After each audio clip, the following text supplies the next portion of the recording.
उपस्थित परम सौभाग्यशाली भगवत प्रेमी सज्जन वृंद,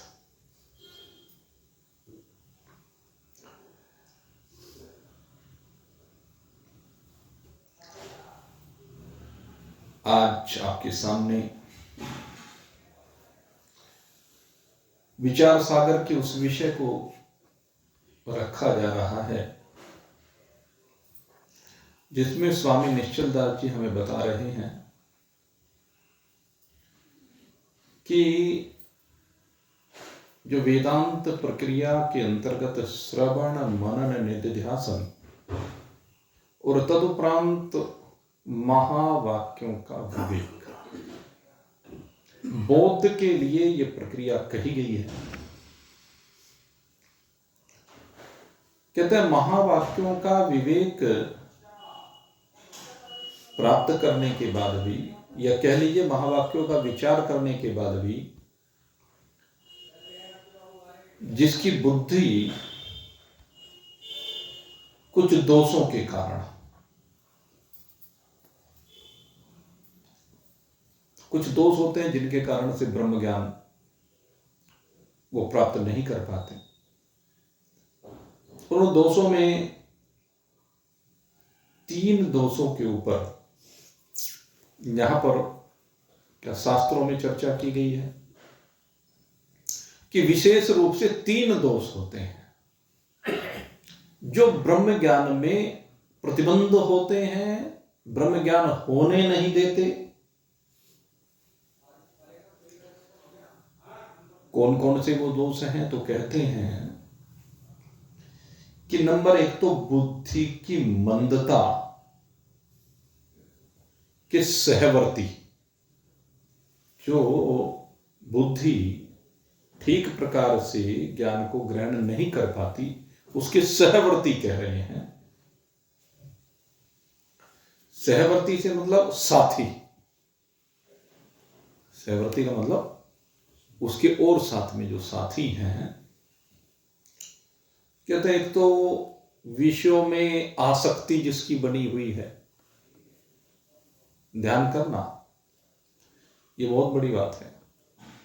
जो प्रतिबंध कहे जा रहे हैं उसमें पहला जो प्रतिबंध है, पहले बुद्धि की मंदता। मंदता से तात्पर्य है कि ज्ञान को ग्रहण करने की क्षमता जिसमें कम हो।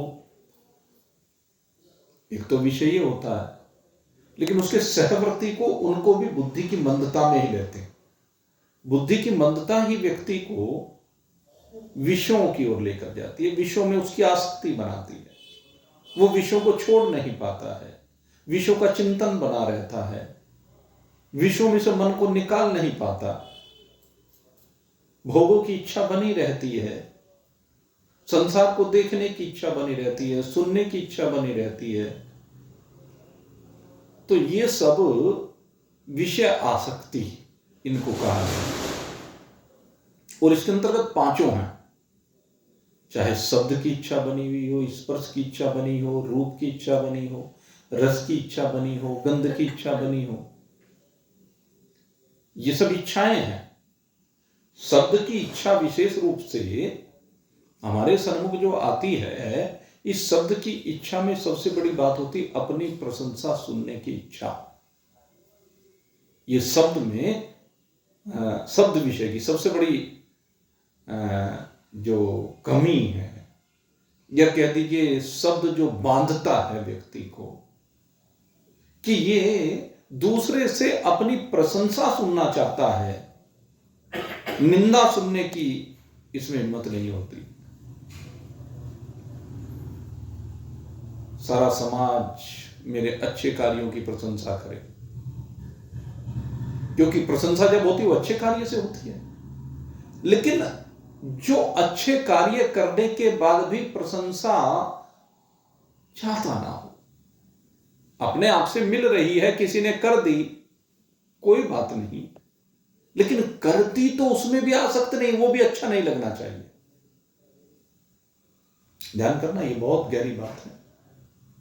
अच्छा ही नहीं लगना चाहिए, बुरा भी नहीं लगना चाहिए। अच्छा ना बुरा, दोनों भाव से परे। लेकिन व्यक्ति की जब आसक्ति की बात कहते हैं ना, तो उसमें हम विशेष रूप से अच्छाई की तरफ दिमाग लगाते हैं कि किसी ने हमारी प्रशंसा की और हमें अच्छा लगा। पहले तो ये भाव कि लोग मेरी प्रशंसा करें, तो एक तो ये कमी नहीं होनी चाहिए, किसी से भी किसी प्रकार की प्रशंसा की चाहत ही ना हो। आप जो भी अच्छा कार्य कर रहे हैं, उस अच्छे कार्य के करने में ये ना चाहें कि लोग इससे मेरी प्रशंसा करें, मेरा मान सम्मान करें, बड़ाई करें, चार जगह गाएं। जैसे संस्था वाले, बहुत सी संस्थाएं हमारे यहां हैं, तो उसमें की बहुत बड़ी समस्या है कि वहां पर लोग गायन चाहते हैं। और मेरे ध्यान है स्वामी केशवानंद जी का, मेरे खूब ध्यान है, जब वो हनुमान टिल्ले पर एक बार कथा में आए, तो भाई जब वो आए तो मैंने उनकी प्रशंसा में काफी कुछ कहा। तो उन्होंने उस समय मेरे से कहा, कहने लगे, भाई जिसको एक प्रशंसा को सुनने का शौक लग जाता है ना, ये प्रशंसा सूकरी विष्ठा के समान होती है। जिसको प्रशंसा सुनने का शौक लग जाए तो समझ लियो सूकरी विष्ठा का भोग लगा रहा है। ऐसे शब्द कहे उन्होंने। और अध्यात्म के मार्ग में, इस परमार्थ के मार्ग में ये प्रशंसा की इच्छा होना एक बहुत बड़ा अभिशाप है। ये इसको ब्रह्म ज्ञान होने नहीं देता। ये कारण बता रहे हैं स्वामी निश्चलदास जी। कंचन तजना सहज है, सहज त्रिया का ने,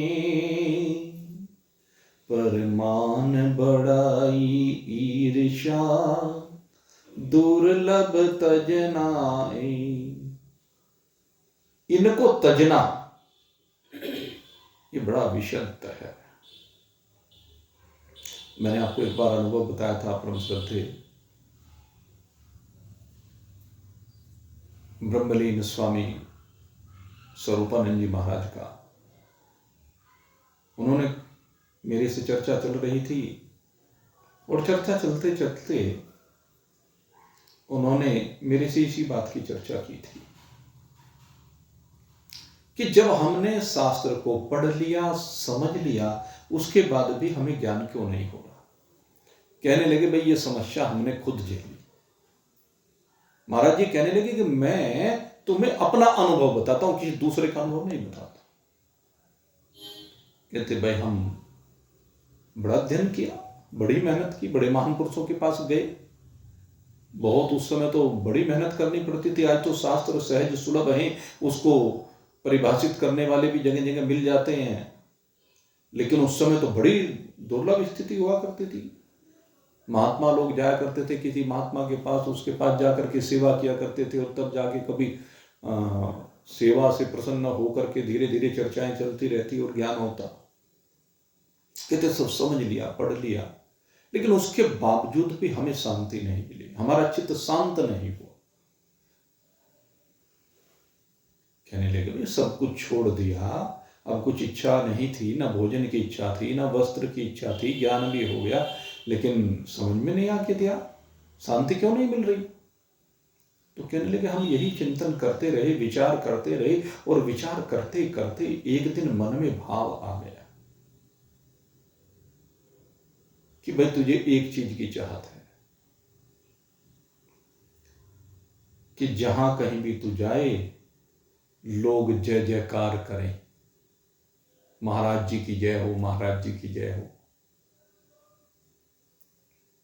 कहते जहां भी जाएं एक भाव ये बना है कि लोग सम्मान करें, मालाएं पहनाएं, ये भाव। फिर कहते हैं कि लोग हमारी प्रशंसा करें कि महाराज जी इतना बढ़िया बोलते हैं कि ऐसा तो कोई सुना ही नहीं, इतनी बढ़िया तरह से समझाते हैं, ऐसा समझाने वाला तो कोई देखा नहीं कि लोग ऐसा कहें। कहते तभी हमें कारण मिल गया। यही कारण था, यही कमियां थी हमारे अंदर। हमारे जो अंदर हृदय में बैठी हुई ये कामनाएं थी, ये हमारे ज्ञान में प्रतिबंध थे। कहते हैं उसी समय मैंने इनका त्याग किया, और जैसे ही इनका त्याग किया, कहते त्यागात शांतिरनंतम, कहते असीम शांति मिल गई। तो यही बात यहां पर समझा रही है कि सबसे बड़ा प्रतिबंध है ये विषय आसक्ति, ये शब्द की जो आसक्ति है, ये सबसे बड़ा प्रतिबंध है ज्ञान में। स्पर्श सुख दूसरे नंबर पर आता है, कोमल कठोर स्पर्श की बात होती है, शीतोष्ण स्पर्श की बात होती है। कहते इसकी अभिलाषा, संसार के रूप को, रंग बिरंगे संसार को देखने की अभिलाषा, भांत भांत के पदार्थों के रस लेने की इच्छा, जीभ पे रखा और बता दिया ऐसा स्वाद है, ऐसा स्वाद है, ऐसा स्वाद है, नमक कम है कि ज्यादा है, जो इन सीमाओं में बंधा पड़ा है। फलानी चीज को डालो भोजन में तो उससे इतनी अच्छी इसकी खुशबू आती है, टेस्ट। तो ये सब चीजें, ये है बंधन, ये विषय आसक्ति है। कहते ज्ञान में प्रतिबंध है, इसीलिए कहते हैं कि जो अभिलाषी है इस ज्ञान को प्राप्त करने का, वो इन सब सीमाओं से बाहर निकले, उसकी कोई अभिलाषा नहीं, न शब्द की, न स्पर्श की, न रूप की, न रस की, न गंध की। वो इन समस्त अभिलाषाओं से बाहर निकल जाए। अगर ये अभिलाषाएं बनी हुई हैं तो ये प्रतिबंध है, और ये ज्ञान होने नहीं देगा। और ज्ञान नहीं होगा तो अपने स्वरूप में स्थिति हुए बिना शांति कैसे मिल सकती है? जन्म मरण के चक्र से मुक्ति कैसे हो सकती है? तो कहते ये सहव्रति है, बुद्धि की मंदता के कारण से ही ऐसा होता कि विषयों में आसक्ति, ये बुद्धि की मंदता इसे विषयों की ओर खींचे ले जाती है। और इसी के साथ बुद्धि की मंदता में एक कारण और कहा कि कुतर्क। क्या है कि जो ज्ञान के मार्ग में आगे बढ़ रहा है, वो महान पुरुषों से जो ज्ञान प्राप्त कर रहा है, उस ज्ञान को प्राप्त करने में कई बार मन में शंकाएं आती हैं, संशय आते हैं। तो उनमें कहते हैं तर्क विद्या में तो निपुण हो, लेकिन कुतर्क जो करता है, जिसकी बुद्धि नेगेटिविटी से संयुक्त है, नकारात्मकता से संयुक्त है, तो वो कुतर्क करता है। ये जो कुतर्क करना है, ये इसे ज्ञान नहीं होने देता। काट छांट के किस तरीके से अपना रोब जमाऊं, किस तरह से अपने को श्रेष्ठ सिद्ध करूं। परीक्षा लेने जाते हैं ना महापुरुषों की, सती ने जैसे भगवान श्री राम की परीक्षा लेनी चाहिए, अपने से श्रेष्ठ की परीक्षा लेते हो, अपने से श्रेष्ठ के साथ कुतर्क करते हो। जैसे बच्चे माँ बाप के साथ कुतर्क करने लगे, शिष्य गुरु के साथ कुतर्क करने लगे, भक्त भगवान से कुतर्क करने लगे, तो ये मूर्खता कही जाती है। बड़ों के अपने अनुभव होते हैं, अपने से आगे जो है उसके अनुभव हैं, वो अपने अनुभवों को आपको बता रहा है, ये उसका उपकार है। उन अनुभवों को करने के बजाय उनसे सीख लो, उसी का लाभ ले लो। वो अपने अनुभवों से बता रहे हैं।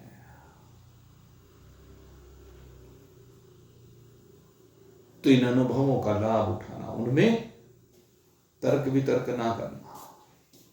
जो तर्क वितर्कों में लगे रहते हैं उनको ज्ञान होता नहीं है। इसलिए कुतर्कों की सीमा से बाहर निकलना चाहिए। तो बुद्धि की मंदता के अंतर्गत विषय आसक्ति भी है, कुतर्क भी है और विपर्य है दुराग्रह रूप। एक क्या है? विपर्य। विपर्य का मतलब उल्टी बुद्धि। विपर्य कहते हैं कि उल्टी बुद्धि, जिसकी बुद्धि सही दिशा में न चले, जिसकी बुद्धि शास्त्र के अनुसार न चले, जिसकी बुद्धि अपनी कुल की परंपराओं के अनुसार ना चले, जिसकी बुद्धि समाज के अनुसार ना चले, जो अपने दिमाग से चलना चाहता है, जो समाज की मानना नहीं चाहता, जो बड़ों की मानना नहीं चाहता, जो राष्ट्र के नियम कानूनों को मानना नहीं चाहता, इसको दुराग्रह कहते हैं। दुराग्रह, विप्रिय मति, उल्टी मति। और ऐसा व्यक्ति जिंदगी में कभी सुखी नहीं रह सकता। आपको बताएं, ऐसा व्यक्ति जो शास्त्र की मर्यादा का हनन करेगा, सीधी सी बात है, शास्त्र ने जो नियम कानून बनाए हैं, कर्म प्रधान विश्व कर राखा, जो जस कर सो तस फल चाखा। अगर शास्त्र के अनुसार चलोगे, विधेय और निषेध दो बातें होती हैं। विधेय माने विधि पूर्वक, निषेध माने विधि से विपरीत। सीधी सी बात है। शास्त्र ने कहा सत्यम वद धर्मम चर, सत्यमेव जयते। कहते जो सत्य की राह पर चलता है, धर्म की राह पर चलता है, उसी की विजय होती है। और जो असत्य के मार्ग पर चलने चले, अधर्म के मार्ग पर चले, पाप के मार्ग पर चले, तो उसकी कैसे विजय हो सकती है? कभी विजय नहीं हो सकती। जिस प्रकार से रामचरितमानस में एक प्रसंग आया, जब सती अनुसुईया ने माता सीता को स्त्री धर्म की शिक्षा दी, पातिव्रत्य धर्म की शिक्षा दी, तो उस समय वहां पर कहा कि किसी का पति अंधा भी हो, कोढ़ी भी हो, लूला हो, लंगड़ा हो, बहरा हो, कहते उसमें 100 विकार हो, लेकिन विकार होने के बाद भी प्रतिकार ना हो, तो वो पतिव्रता नारी है। और जो 100 कमियां निकाले अपने पति में ही, पति का अर्थ होता है, हमारा शास्त्र कहता है कि पति माने पालन करने वाला, रक्षा करने वाला। लेकिन केवल पति का ही मतलब नहीं, पत्नी का मतलब भी यही होता है, जो पतन के रास्ते से बचाए, पतन के मार्ग पर जाने से बचाए, वो पत्नी। लेकिन पति का अर्थ है जो सदा तुम्हारी रक्षा करने के लिए तत्पर रहता है, सदा तुम्हारी रक्षा करता है, तुम्हारा पालन करता है, उसे पति कहते हैं। और इसीलिए भगवान को सबका पति परमेश्वर कहा गया। भगवान सबके पति हैं, उसमें स्त्रीपना पुरुषपना नहीं है, वो सबके पति हैं। स्त्रियों के भी पति हैं, पुरुषों के भी पति हैं, जो अपने को देह रूप से जो मान रहे हैं, सबके पति हैं, सबके प्राणपति कहा गया। तो इसलिए सीधी सी बात कही गई कि शास्त्र की मर्यादा का हनन ना करें। शास्त्र की मर्यादा का अगर हनन करोगे तो भाई ये बुद्धि की मंदता है।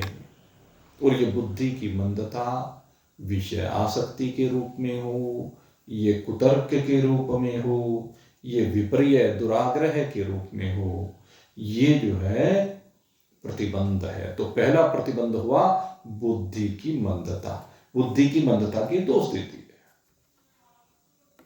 दूसरी बात कहते हैं कुछ भूत प्रतिबंध का। दूसरा प्रतिबंध क्या है ज्ञान के? उसमें भूत प्रतिबंध। भूत प्रतिबंध का मतलब भूतकाल का प्रतिबंध। भूतकाल का प्रतिबंध मतलब भूतकाल में कोई चीज आपके पास थी, जैसे आज से पहले कोई चीज थी, वो खर्च हो गई, नष्ट हो गई, किसी भी प्रकार से आपका साथ छोड़ करके चली गई। उसमें कुछ भी हो सकता है, उसमें आपका धन भी हो सकता है, उसमें कोई संबंधी भी हो सकता है, उसमें आपकी कोई भी प्रिय वस्तु हो सकती है। वो नष्ट हो गई किसी कारण से, वो अब आपके पास नहीं रही किसी कारण से, तो कहते हैं रही नहीं। इस बात के बारे में बार बार चिंतन करते रहना, उसका बार बार स्मरण करते रहना कि फला समय में ऐसा हुआ करता था कि कोई अमीर था और अपने कर्मों के कारण से या प्रारब्ध के कारण से अब गरीब हो गया, राजा से रंक बन गया। बहुत हुए ऐसे। अब वो बार बार सोचता रहे मैं तो राजा था। वर्तमान में जिए, वर्तमान में जिए, भूत में ना जिए। जो था सो था, जो है सो उसकी बात कर। अब उस बात को करने से कुछ फायदा होगा क्या? तू पहले राजा था, सब तरह के तेरे पास वैभव की सामग्री थी, आज रही नहीं। आज अगर यदि सामग्री नहीं रही तो उसके बारे में सोचता रहे कैसे, अरे भाई रोज मर मर के जिए, सोच सोच के जिए, ऐसे अभाव में कैसे जीऊं, मेरा तो जीना दुर्लभ हो गया, बड़ा भारी हो गया, संकट का समय। भाई जब ऐसी बात हो तो गरीब की ओर देख ले, और गरीब भी तो जीते हैं। आज तेरे पास महल हवेली है और कल नहीं है तो कोई बात नहीं, झोपड़ी में भी तो लोग रहते हैं। भगवान जिस हाल में रखे उसी हाल में खुश रहे, उस भूत के बारे में चिंतन ना करे, न गरीबी के बारे में चिंतन करे, न अमीरी के बारे में चिंतन करे। अब माता पिता हैं, सबके साथ पहले थे, अब नहीं रहे, ये तो एक स्वाभाविक प्रक्रिया है, तो उनके बारे में क्या सोचे? सोचने से काम नहीं चलेगा। तो ये जो उनका बार बार स्मरण करता रहता है, ये भी प्रतिबंध है। कहते वर्तमानेषु वर्तते नित्यम। वर्तमान में जीना सीखो। वर्तमान के अंदर जैसी परिस्थिति है उसके अनुसार अपने स्वरूप को तो ध्यान करना पड़ेगा जी। कि मेरा स्वरूप ये था, इसमें भूल गया। कहां के कहां पहुंचा देते हो लाला जी आप? बात क्या चल रही है, पहुंच कहां जाते हो? अरे भाई स्वरूप बोध के लिए तो चर्चा अलग चीज है, ये विषयों की बात हो रही है। यहां स्वरूप बोध का विषय में ये तो प्रतिबंध है, वो तो स्वरूप बोध का विषय है। कहां का कहां घुमा दिया इस विषय को? स्वरूप में तो प्रतिबंध हो जाएगी। ये स्वरूप के रास्ते में प्रतिबंध, वो तो वही तो करना है, और करना क्या है? तो मेरा कहने का मतलब है, ये तो उन विषयों की बात हो रही है। आपका धन है, आपका पुत्र है, पति है, पत्नी है, माँ है, बाप है, पद है, पहले क्या थे, तो उन चीजों की बात है, उनके बारे में चिंतन करते रहना। ये नहीं, ये तो करना ही है। मैं ब्रह्म हूं, मैं ब्रह्म हूं, इसके ऊपर तो ला ही रहे हैं बार बार। इन सबसे हटके वहीं तो आना है, उन सब की सीमा से बाहर निकल करके यहीं आना है। तीसरी बात कही कि ब्रह्मलोक आदि की इच्छा।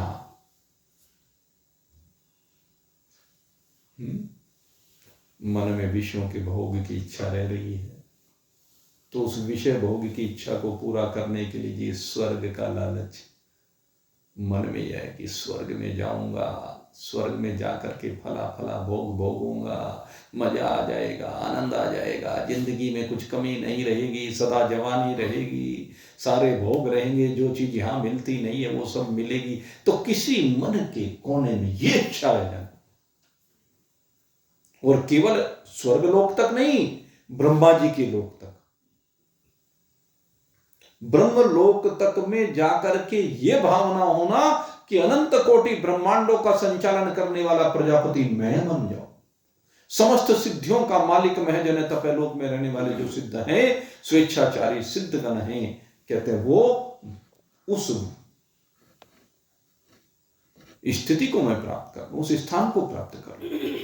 ऐसे मन में भावना, दूसरे के कल्याण करने की भावना के वशीभूत मन में आए कि मेरे पास फला सिद्धि आ जाए, फला सिद्धि आ जाए, फला सिद्धि आ जाए। योग दर्शन में सिद्धियों का निषेध किया गया, इसलिए सिद्धियों को बताया गया और फिर निषेध किया गया कि ये सिद्धियां आपको फंसाने के लिए आती हैं। ये इमरजेंसी में कभी आपत्ति काल में आप अपने निजी उपयोग में ला सकते हैं, लेकिन ये सम्मान की, प्रतिष्ठा की बातें नहीं है। किसी दूसरे के लिए इनका उपयोग केवल आपत्ति काल में किया जा सकता है। सदा नहीं। जैसे हनुमान जी के पास महिमा नाम की सिद्धि हुई, वो गरिमा नाम की सिद्धि, सारी सिद्धियां थी उनके पास। सुरसा के मुख का विषय आया तो उन्होंने दोनों का उपयोग कर लिया, गरिमा भी लघुमा भी। जब सुरसा मुंह फुला रही है तो वो भी अपना बड़ा होने शुरू हो गई, गरिमा। और फिर जब ये देखा कि आप खूब बड़ा मुंह हो गया तो लघु रूप धारण किया, अंदर जाकर के तुरंत बाहर ले आए। तो वो समय की आवश्यकता थी, सदा नहीं। लंका में भ्रमण करना था तो लघु रूप को धारण कर लिया, वहां उपयोग उस तरह का अलग चीज है। लेकिन आप संसार को दिखाने के लिए, अपने को पुजवाने के लिए इन सिद्धियों का प्रयोग करें। अरे सिद्धियां तो महान पुरुषों के आभूषण होते हैं, इसमें कोई दो राय नहीं। और कभी कभी अपने आप ही उस सिद्धि का प्रयोग हो जाए। जैसे किसी महान पुरुष के पास कोई व्यक्ति गया और जाकर के अपनी समस्या रखी, परेशान हूं जी, बहुत दिक्कत है, ये है, और उनके मुंह से वैसे ही निकल गया कुछ, तो वरदान निकल गया, वो वरदान निकल गया। तो वो जो वरदान निकल जाता है उसे तो भगवान भी नहीं ठाकते, वो पूरा करते हैं भगवान। कहते थे ना, ब्रह्म वाक्य होता है। महान पुरुषों की जो वाणी से कभी कुछ निकल जाता है वो ब्रह्म वाक्य होता है, पत्थर की लकीर होती है, उसे भगवान भी नहीं मिटाते। ये नहीं कि सामर्थ्य नहीं है, लेकिन भगवान अपने भक्त की भावना को जानते, भगवान अपने भक्त का सम्मान रखते हैं, इसलिए अनहोनी को भी होनी कर देते हैं। ये भगवान की बात है, अपने भक्तों के सम्मान में, इसलिए उनकी बात को रखते हैं। और कभी कभी सांप भी निकल जाता है तो सांप भी फलीभूत होता है। तो ये एक स्वाभाविक, निकल गया तो कोई बात नहीं। तो खैर, ज्ञान के 3 प्रतिबंध हुए। 3 कारणों से ज्ञान नहीं होता।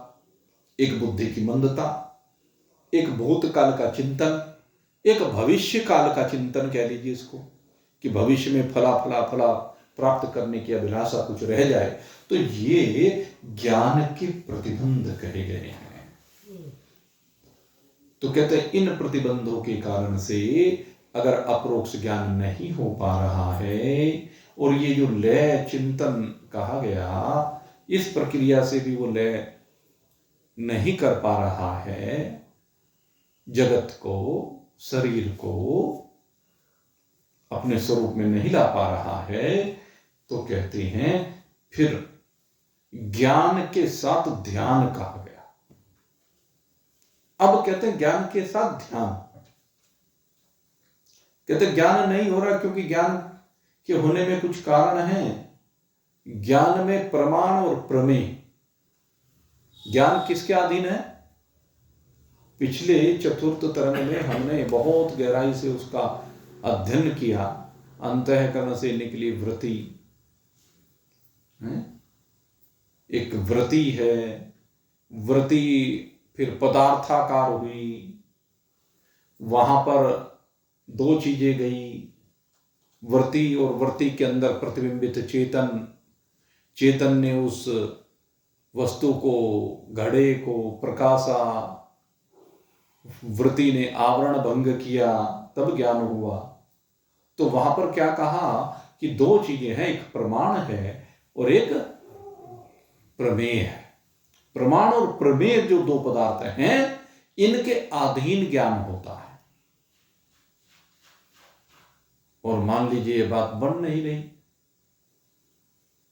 तो फिर कहते हैं इसमें ज्ञान में 2 चीजें हैं, लेकिन ज्ञान में विधि और पुरुष की इच्छा नहीं है। यहाँ पे विधि और पुरुष की इच्छा ना हो करके यहां पर विशेष रूप से सबसे पहले प्रमाण और प्रमेय की बात को स्वीकार गया है।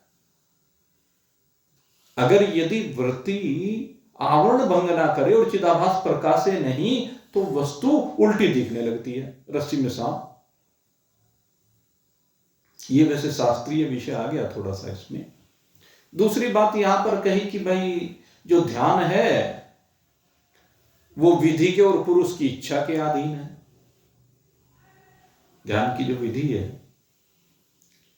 एक विधि दे दी, उसके अधीन व्यक्ति जब चित्त की वृत्ति को उधर लेकर जाता है अपनी इच्छा से, और इसमें कहते हैं कि हठ योग भी इसमें काम करता है, कुछ कुछ हठ योग। हठ योग जो है, हठ योग का लो बार बार वृत्ति को जबरन लेके जाना, वृत्ति जाती नहीं तो बार बार लेके जाओ, एक बार नहीं कि दूसरी बार चल, तीसरी बार चल, उसको कोड़े लगाओ। वैराग्य के मन को कोड़े लगाने की आवश्यकता है। अगर मन को कोड़े लगाओगे बार बार वैराग्य के, तो फिर धीरे धीरे मन जाने लगेगा।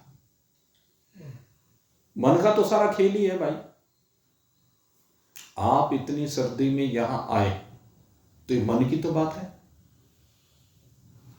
मानी तो ये हठ योगी तो है कि नहीं मुझे जाना है।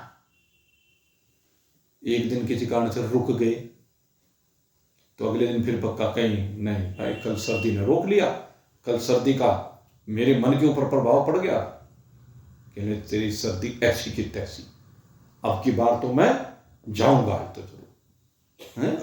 तो ये क्या हुआ? जबरन। यही तो वैराग्य है। तो इसमें जबरन एक हठ योग दूसरा भी होता है जो विधि के विरुद्ध होता है। विधि के विरुद्ध, उसको विधि नहीं कहा गया कि चारों तरफ आग लगा करके उसके बीच में बैठ करके तप करना, ये विधि अनुसार नहीं है। आप तपस्वी जीवन जी रहे हैं, आग पड़ रही है, मजबूरी में आग के बीच में रहना रहा है तो वो तप कहलाएगा। लेकिन आप जबरन चारों तरफ आग जला करके, क्योंकि वो शरीर के अनुकूल नहीं है, मजबूरी में आग पड़ रही है और उसके बीच में रहना पड़ रहा है, बहुत सर्दी पड़ रही है उसके बीच में मजबूरी में रहना पड़ रहा है, लेकिन उपाय है आप बचा सकते हैं तो बचाएं अपने को। विधि ये कहती है। बारिश में खड़े होकर तप करने की क्या आवश्यकता है? छावे में खड़े होकर कर लो। भगवान के नाम का जप करना, अजीब वो गंगा जी में खड़े होकर के सारी रात गंगा जी में खड़ा रहा, कुल्फी अपना आप ही जम जाएगी, कहां ध्यान लगेगा उसका? अरे भाई शरीर अपनी जगह है, तुम्हारा मन अपनी जगह है, मन को सही तरीके से लेकर के जाओ। तो हठ योग का मतलब यह है कि विषयों से हटा करके, जबरन विषयों से हटाइए। विषयों से हटाना अलग बात है, और जबरदस्ती करना मन के साथ, शरीर के साथ, वो नहीं। विषयों से हटाने में हठ योग, हटाइए काम को, क्रोध को, लोभ को, मोह को, मात्सर्य को, राग को, द्वेष को, ईर्ष्या को, इनको हटाइए, जबरन हटाइए। तो ये कहा गया। तो इस तरह से कहते हैं कि आप भगवान में बारंबार अपने मन को लेकर के जाएं, प्रतीक रूप से लेकर के जाएं। जैसे मान लीजिए यहां पे एक उदाहरण दिया, और उदाहरण क्या दिया? जैसे शालिग्राम का स्वरूप हमारे सामने होता है। अब कहें तो शालिग्राम एक पत्थर है, अब उसमें कैसे ध्यान टिके? लेकिन उस शालिग्राम पत्थर को सामने रख करके उसमें भगवान के स्वरूप की कल्पना करना, ये भगवान नारायण के चतुर्भुजी स्वरूप का प्रतीक है, ये भगवान ही है, ऐसा स्वरूप भगवान का, और होते होते उस भगवान के स्वरूप में रमण करना शुरू करना। तो ये विधि है ध्यान की। निरंतर वृत्ति को भगवान के स्वरूप में लेकर के जाना, अगर इधर उधर भागे तो उसे फिर से लेके जाना। अनेक विधियां हैं ध्यान की, और जो ध्यान की विधियां हैं उनमें सब में एक ही बात है, किसी भी विधि से लेकर के जाओ, भगवान का जो भी स्वरूप आप सोच रहे हैं निरंतर वृत्ति को उसमें रखना है। मान लीजिए आप मंत्र जाप शुरू किया, तो मंत्र में ही आप निरंतर रम जाए, मंत्र से बाहर आपके चित्त की वृत्ति ना जाए। आप कीर्तन में रमे तो वह कीर्तन में रम गए।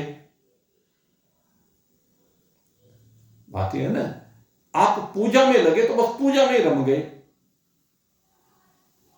जिस भी तरह से जो नवधा भक्ति का प्रकार कहा, वो सब ध्यान की ही बातें हैं। जैसे कोई समस्या आ जाए आपके सामने और सारी रात सारे दिन बस उसी समस्या में घूमते रहते हैं, तो समस्यात्मक ध्यान है वो।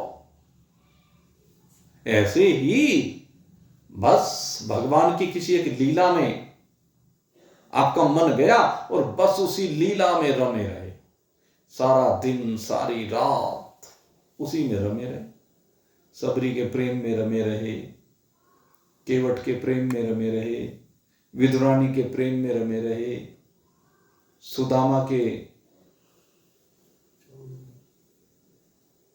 प्रेम में आप रमे रहे, ध्रुव की तरह से प्रेम में रमे रहे, प्रहलाद की तरह से रमे रहे। बहुत उदाहरण है।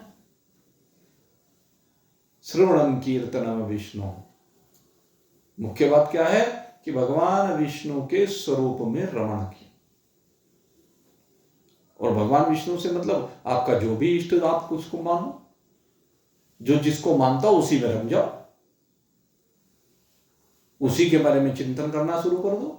भगवान का ऐसा स्वरूप है, कैसे सुंदर है, कैसा मुखमंडल है, क्या अद्भुत छटा है, मुखमंडल पर कैसा दिव्य तेज है, कैसी रश्मियों का प्रवाह हो रहा है। बस बार बार वहीं आपका ध्यान उस स्वरूप से बाहर ना जाए। ध्यान की प्रक्रिया यही है, चित्त की वृत्ति को निरंतर भगवान में लगाए रखना। और इससे क्या होगा, कहते हैं इससे आपके चित्त का विक्षेप समाप्त हो जाएगा। विक्षेप समाप्त हो जाएगा। जो चित्त इधर उधर भटक रहा है वो भटकाव खत्म हो जाएगा। और एक परमात्मा में निरंतर जब आपकी वृत्ति लगेगी तो वो परमात्मा आपको साक्षात हो जाएगा। यही नियम है। तो इसी तरह कहते हैं कि जिस प्रकार से आप सगुण साकार भगवान का ध्यान कर रहे हैं, उसी प्रकार से अब अहम ग्रह उपासना कीजिए। जैसे ये भगवान विष्णु का आपने उनके स्वरूप में चित्त की वृत्ति को स्थिर किया, अब इस चित्त की वृत्ति को ऐसे दूसरे में आपको समझ में तो आया नहीं, बुद्धि की मंदता के कारण से। बुद्धि की मंदता से भले समझ में ना हो तो अब क्या करें? अहम ब्रह्मास्मि, अहम ब्रह्मास्मि, अहम ब्रह्मास्मि, अयमात्मा ब्रह्म, अयमात्मा ब्रह्म, अयमात्मा ब्रह्म। ये एक जाप ही है कह लीजिए। तो निरंतर इसी का जाप करना, शिवोहम शिवोहम शिवोहम, यह अहम ग्रह उपासना है। निरंतर इसमें टिकाव करना। कहते जैसे जैसे इसमें टिकाव आपका बनता चला जाएगा, अहम ब्रह्मास्मि, अहम ब्रह्मास्मि, अहम ब्रह्मास्मि, तो आप अपने आप को ब्रह्म रूप से ही अनुभूत करने लगेंगे। जब चित्त की सारी वृत्तियां अन्यत्र से रुक जाएंगी और इसमें स्थिर हो जाएगी, तो शरीर भाव समाप्त होकर के केवल यही भाव सारा अकेला भाव रह जाएगा। तो ये अहम ग्रह उपासना है, अहम ग्रह ध्यान इसको कहते हैं। और फिर आगे इसमें कहते हैं इस अहम ग्रह का फल मोक्ष है। इस अहम ग्रह की उपासना से ही मोक्ष हो जाता है। होते होते सब बंधनों से मुक्ति हो जाती है। समय तो लगता है, कोई ये सोचे कि भाई बस चुटकी बजाई हो गया, ये भी ऐसा नहीं है, समय लगेगा। और इसमें अब प्रणव के ऊपर चिंतन को ला रहे हैं। अब यहां पर प्रणव की बात करें। कहते हैं प्रणव का अहम ध्यान ओम। प्रणव माने ओम। और किस प्रकार से? ध्यान अहम ग्रह प्रणव रूप को, कहो सुरेश्वर श्रुति अनुसार।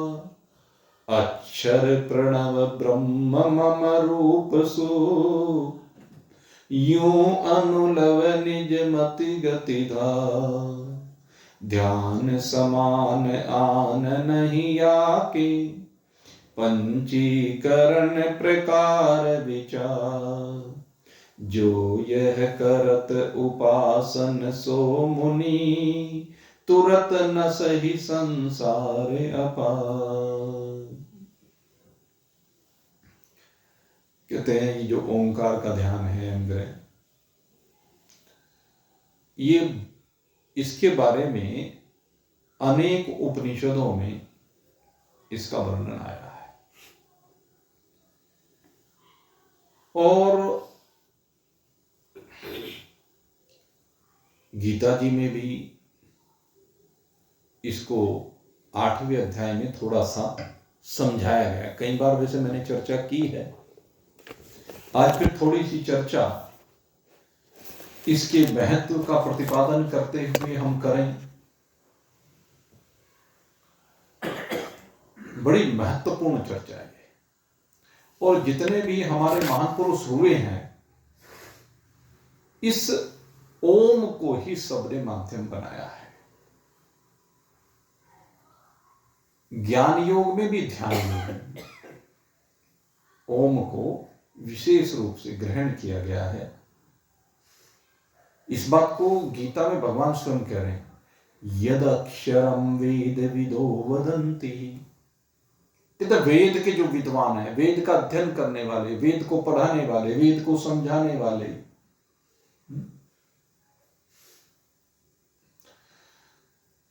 वेद का जो तात्पर्य जानने वाले हैं, वेद का जिन्होंने सार निकाला है, और सार किस रूप में निकाला? यद अक्षरम।